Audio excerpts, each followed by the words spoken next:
O Conselho Nacional de Trânsito garante, por meio das resoluções 303 e 304, o direito de vagas em estacionamentos a idosos e deficientes a partir de amanhã.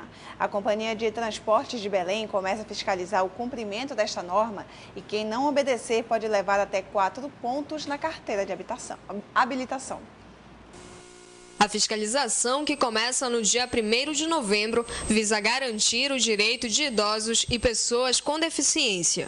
Nós fizemos uma regulamentação, né, da Prefeitura para esse ano, que é a 003/2012, justamente para fiscalizarmos, né, o cumprimento dessas resoluções que são do CONTRAN. 7% das vagas, tanto em estacionamentos privados quanto em estacionamentos públicos, devem ser destinados a estas pessoas, sendo 5% para os idosos e 2% para pessoas portadoras de necessidades especiais.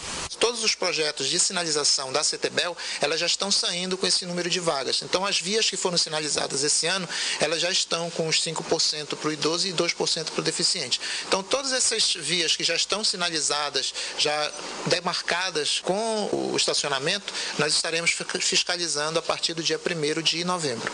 As vagas estão pintadas e marcadas com placas. Quem for flagrado estacionado nestes locais sofrerá penalidades. Existe a multa, né, que é a autuação, que ela tem 4 pontos na carteira, uma multa média, dá cerca de R$ 85, e também tem a medida administrativa, no caso seria a remoção do veículo do local.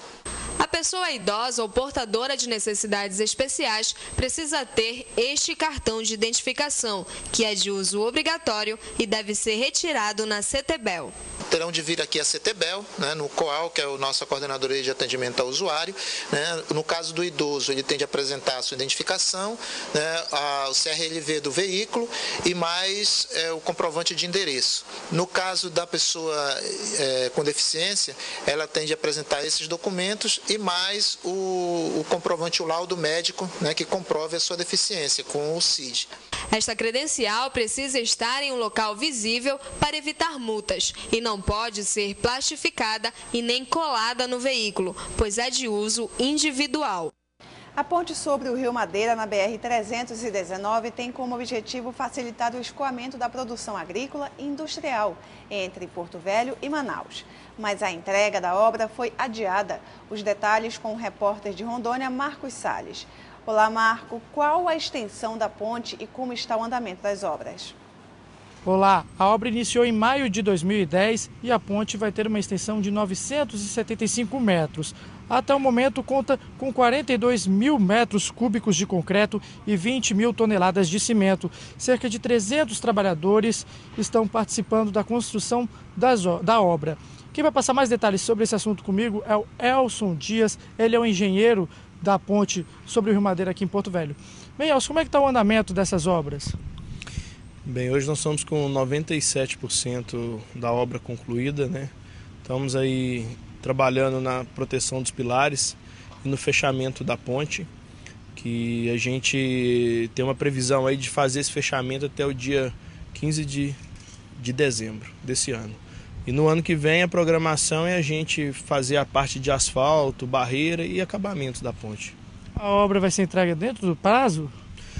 A obra não será concluída até o prazo contratual nosso é até março de 2013. Na verdade, a etapa do acesso do lado de Porto Velho vai ficar para ser executada após esse prazo em função da liberação que ainda não aconteceu. Qual foi a fase mais difícil da construção da ponte? A parte mais complicada para a gente foi a parte da fundação. A fundação foi um desafio para a gente muito grande, né?